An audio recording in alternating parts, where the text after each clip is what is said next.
This program is sponsored by YNext Global Solutions Private Limited.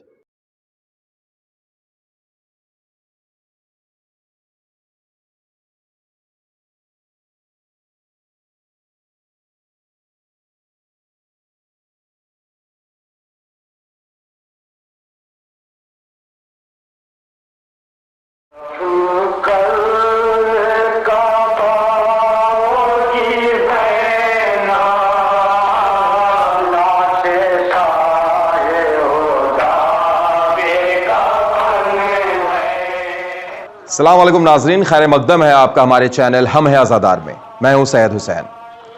हम बात कर रहे हैं अजीमाबाद के शहर को इल्म व अदब का गहवारा कहा जाता है, बल्कि यूं कहें कि हकीकत में यह शहर इस जमीन ने बहुत सारे शायर को पैदा किया है जिनका नाम इल्म व अदब की दुनिया में काफी है। आज हम तस्करा कर रहे हैं उस अजीम शख्सियत का जिसका नाम अदबी दुनिया में फिरदौसी अजीमाबाद के नाम से जाना जाता है।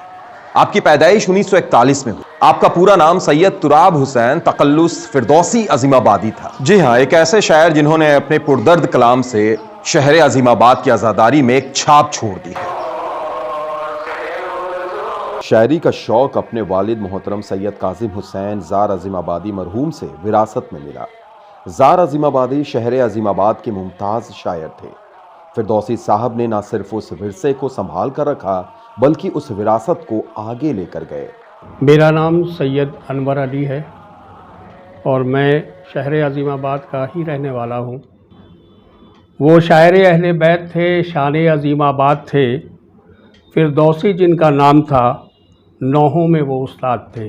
अंजुमन हैदरी में चूँकि मैं साहिब ब्याज रह चुका हूँ और उनसे बहुत करीब रहा हूँ, मैं ये बताना चाहता हूँ कि फिरदौसी अजीमाबादी ने अंजुमन हैदरी के लिए जो कोशिश किए, आगे इस अंजुमन को ले जाने के लिए जो उन्होंने मेहनत की है, उसे मैं अच्छी तरह से जानता हूँ, पहचानता हूँ।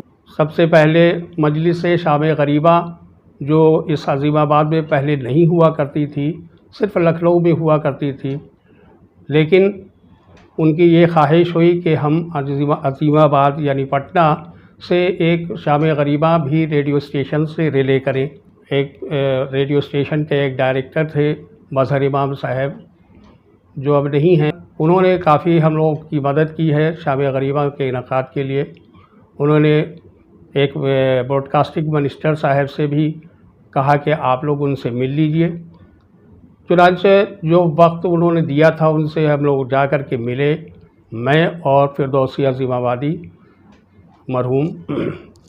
मिलने के बाद से उनसे कहा गया तो उन्होंने उसको एक्सेप्ट कर लिया और कहा कि ठीक है साहब, आपको शाम गरीबा का ब्रॉडकास्टिंग कराया जाए। किसी को पता नहीं है कि उन्होंने जो सलाम लिखा था, जो मजलिस का आगाज़ जो हुआ करता था, उससे पहले जो वो सलाम पढ़ा करते थे, उसको लिखने में उन्होंने मेरे एक बार बताया उन्होंने कि मैं सोया हुआ था, रात में अचानक मेरी नींद खुली और उसके बाद से मेरे जहन में कुछ मिसरा याद आया। तो इत्तेफाक की बात यह है कि पता नहीं वो मौजूज़ा था या क्या था कि हमने उसको लिखने की कोशिश की और वो लिखाता चला गया, जैसे लगता है कि कोई उनको लिखा रहा हो। इस दरमियान में कुछ नाइत्तेफाकी हो गई इस अंजुमन में, तो नतीजा ये हुआ कि उनको वहाँ से थोड़ा सा हट जाना पड़ा। फिरदौसी अजीमाबादी बहुत बुलंद पाया शायर थे, बासलाहियत थे और इल्म हुनर में महारत रखते थे। अपने नौहे में अपनी अंजुमन हैदरी का तखल्लुस फिरदौसी की जगह लिखा। आज भी मजलिस शाम गरीबा जो आशूरे के दिन शाबाकर की तकिया में होती है, उसे कायम करने के साथ साथ आपने एक सलाम और दूसरे अलविदा से भी नवाजा।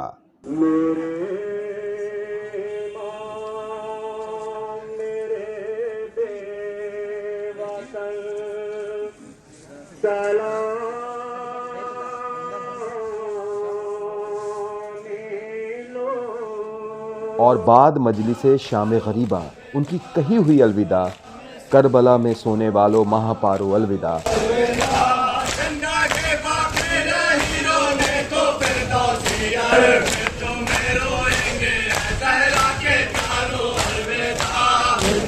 जो ता अदब शहर अजीमाबाद में होती रहेगी।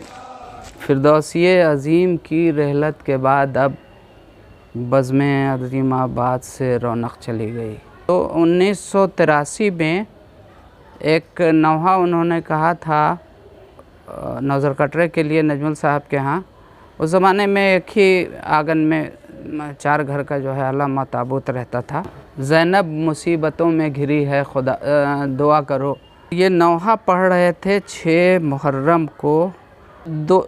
1-2 शेर उन्होंने पढ़ा होगा इंक्लूडिंग मतला।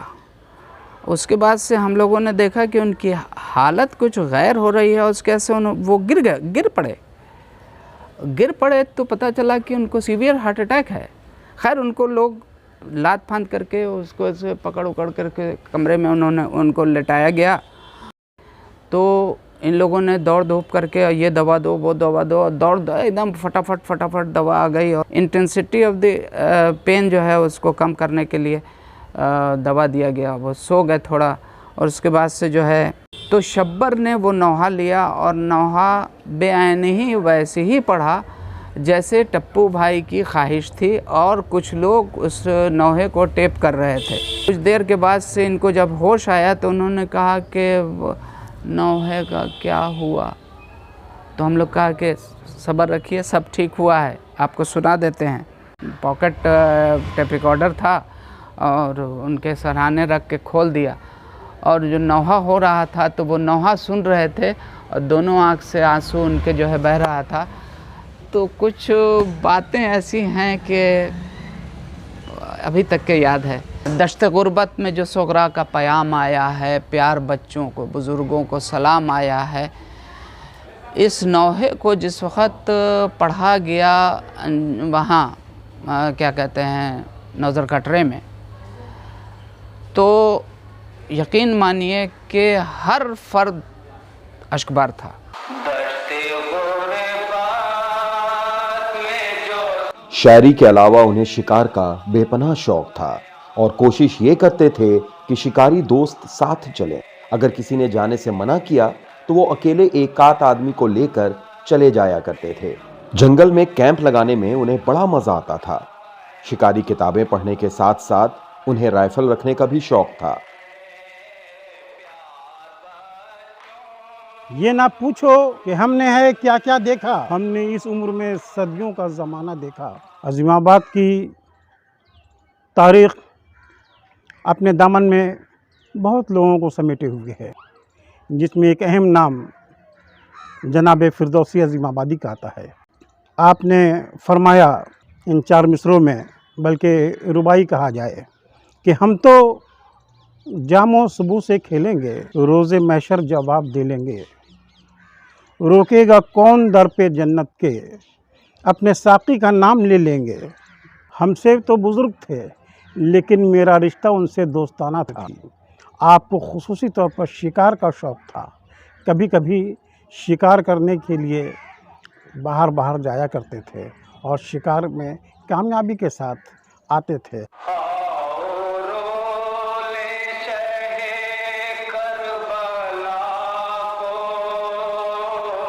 शिकारी दोस्तों की बैठक ज्यादातर जनाब अशरफ इमाम साहब के दौलत खाने में होती थी, जिसमें हर एक शख्स अपने अपने शिकार के किस्से बयां करता था।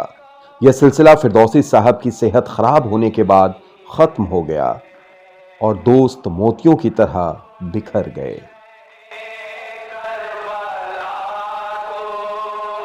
उनकी आवाज़ मैंने पहली बार मजलिस शाम गरीबा में सलाम पढ़ते हुए उनकी आवाज़ को सुनी थी। अंजुमन हैदरी की अलविदाई मजलिस के दौरान मिस्र तरह की एक बुनियाद डाली और हर अंजुमन को उन्होंने मदऊ किया कि मिस्र तरह पर नौहा खानी करें आकर। तो पहला मिसरा था, सर नंगे आई ज़ैनब मुस्तर कहाँ कहाँ। इस पर शहर की तमाम अंजुमनों ने आके नौहा खानी की और बहुत लोग उससे मुतासिर हुए और मसायब हुए। 1981 में फिरदौसी साहब ने अलविदाई मजलिस में एक मिसरा दिया, साया जो पड़ा तेग़ दो पैकर का ज़मीं पर। इस पर भी शहर की तमाम अंजुमनें ने नौहा खानी आके की। अंजुमन अब्बासिया होश अदीमाबादी साहब का नौहा पढ़ रही थी। होश साहब ने अपने नौहे के दरमियान उसमें शेर कहा, नौहे में तो आए होश न कर फ़न की नुमाइश, हो जाए ना खूं तब बे सुकनवर का ज़मी पर। फिरदौसी साहब भी अंजुमन अब्बासिया का नौहा सुन रहे थे। उसके बाद फिरदौसी साहब को अंजुमन हैदरी की तरफ से अपना नौहा पढ़ना था।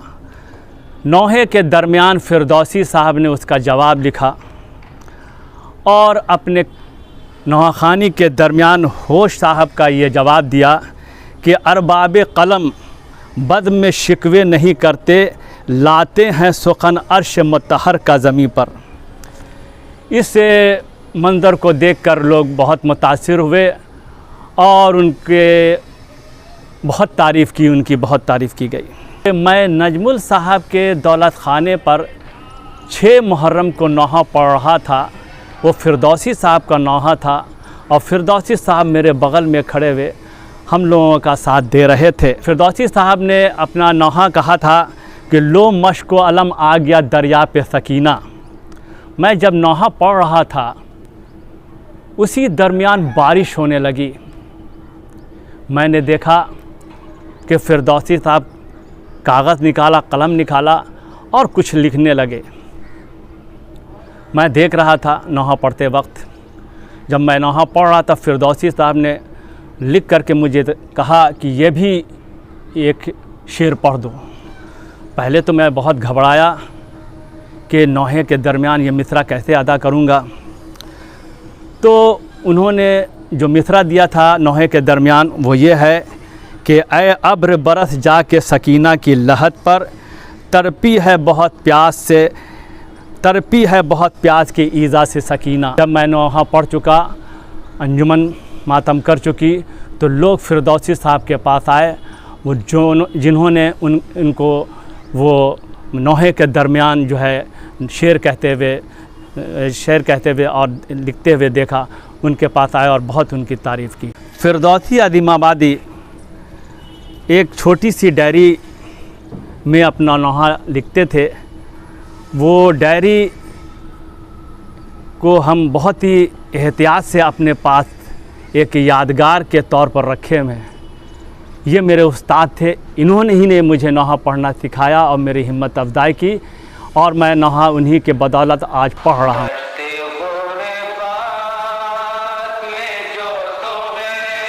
कमसिनी का आलम था और उसी वक्त उन्हें मजलिसो मातम में जाने का शौक था। वो मजलिसो महफिल में अपने वालिद के साथ जाया करते थे। जब वो 13 से 14 साल के थे तब उन्हें जुलूसों में नौहाखानी करने का शौक हुआ, लेकिन उस वक्त किसी कमसिन लड़कों को कसीर मजमा में नौहाखानी करने की इजाज़त नहीं थी। सैयद ज़ैनुल हसन खान उर्फ जानू साहब, जो अंजुमन अब्बासिया के नौहा खां थे और फिरदौसी साहब के पड़ोसी होने के साथ साथ एक अच्छे दोस्त भी थे। फिरदौसी साहब साथ में बैठकर नौहा व गज़ल एक दूसरे को सुनाते थे, जिससे जानू साहब और ख़ुद फिरदौसी साहब बहुत खुश हुआ करते थे। उस ज़माने में टेप रिकॉर्डर का दौर था, हर आदमी के हाथ में एक टेप रिकॉर्डर रहता था और उनका रिकॉर्डिंग करने के लिए इतने परेशान लोग रहते थे कि क्या बताएं। मगर फिर भी जब फिरदौसी अदीमाबादी नौहा पढ़ते थे तो रिकॉर्डिंग होती थी, लोग रिकॉर्डिंग करते थे। एक नया वाक़या ये है कि 2 बरस पहले हमारे पास एक आदमी आए, उन्होंने कहा कि वो करबला से ज़ियारत करके आए थे। उन्होंने कहा कि फिरदौसी अदीमाबादी का नौहा करबला में हो रहा था और बोले शाह करबला को ज़िंदगी का भरोसा नहीं है।